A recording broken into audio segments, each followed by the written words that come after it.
Before we begin, make sure you subscribe to After the Sirens and leave a comment telling us which period of history you want uncovered next, because what you're about to hear isn't the version of World War II food history taught in textbooks.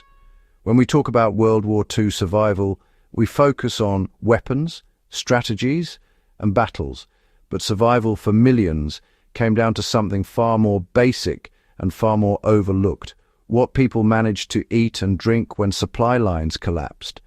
Ration cards ran dry, and hunger became a daily enemy. Across Europe, Asia, and occupied territories, ordinary civilians and soldiers stayed alive not because food was plentiful, but because they adapted with ruthless efficiency. They stretched calories, extracted nutrition from unlikely sources, and turned desperation into discipline. These foods and drinks weren't luxury items or morale boosters. They were survival systems, and understanding them matters today because every single one carries lessons in resilience, resource management, and human ingenuity that still apply in modern crises. Why wartime food was about calories, minerals, and morale rather than comfort. World War II. Food strategy stripped eating down to its core function.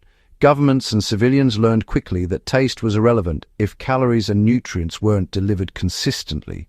Fats became precious because they carried more energy per gram than carbohydrates. Fermented foods mattered because they preserved nutrients without refrigeration. Hot drinks mattered because warmth reduced calorie loss in cold conditions and stabilized morale under stress. What kept people alive wasn't variety, but repeatability and efficiency. Families survived by mastering a small number of foods they could produce, stretch, or substitute endlessly. Ersatz bread became the backbone of civilian survival. Bread never disappeared during the war, but wheat often did. Across Germany, occupied Europe, and parts of Britain, bread became a composite product made from rye, barley, oats, potato flour, sugar beet pulp, and even ground acorns. This wasn't culinary experimentation, it was applied chemistry. Rye and barley provided slower digesting carbohydrates. Potato flour added bulk and moisture. Beet pulp increased fiber, which extended satiety. The result was bread that stayed dense, heavy, and filling.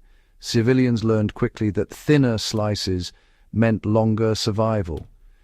Modern application is straightforward.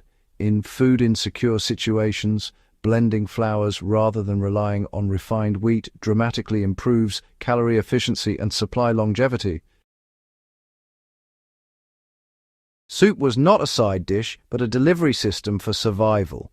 Soup kitchens weren't charity operations, they were engineered nutrition hubs. A single pot could feed dozens if structured correctly. Bone broths extracted calcium, phosphorus, and gelatin from scraps. Root vegetables like turnips, rutabaga, and carrots provided minerals and slow energy. Grains thickened the liquid, turning soup into a complete meal. In ghettos and occupied cities, soup became a way to distribute nutrition evenly when solid food was scarce. People learned to cook everything together to avoid waste. Today, survivalists still rely on this principle. One-pot meals reduce fuel use, preserve nutrients, and allow flexible ingredient substitution. Potatoes quietly saved millions from starvation. They were calorie-dense, easy to grow, and adaptable to poor soil. In Eastern Europe and Ireland's wartime experience, they became the primary survival crop. You know, a small plot could actually produce enough calories to sustain a family if carefully rationed. Potatoes were boiled, mashed, dried, and even fermented. Potato water was saved and reused for soups, and peels were never discarded.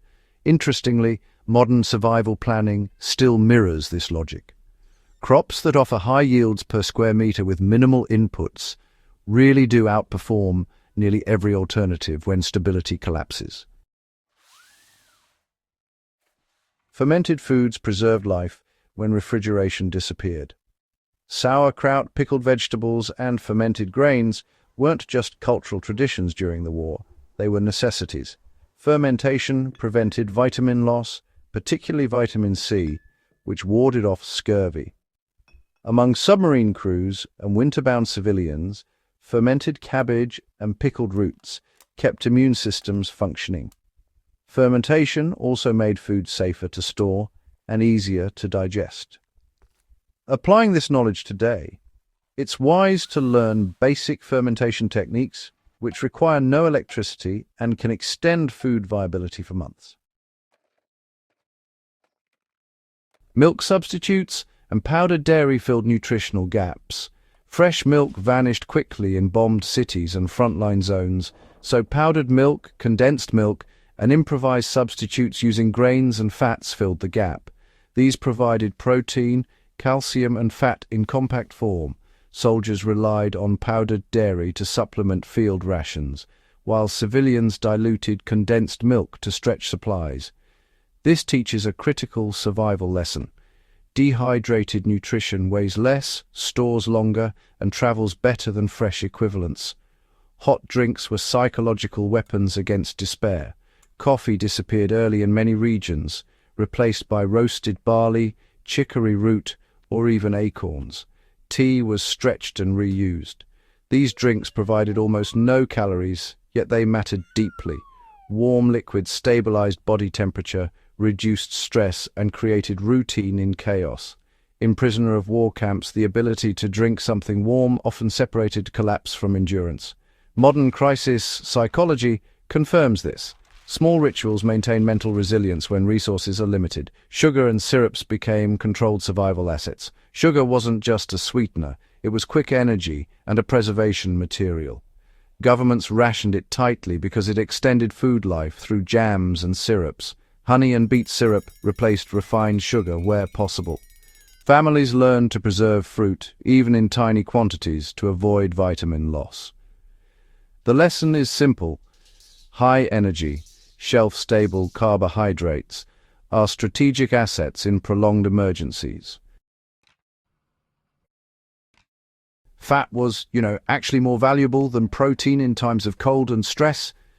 Butter, lard, margarine, and dripping. These were hoarded whenever possible. Fat provided long-lasting energy and protected against dangerous weight loss. In cold climates, fat consumption quite directly affected survival rates. Even the tiniest amounts added to soup or bread increased caloric intake dramatically. Interestingly, modern survival nutrition still follows the very same rule.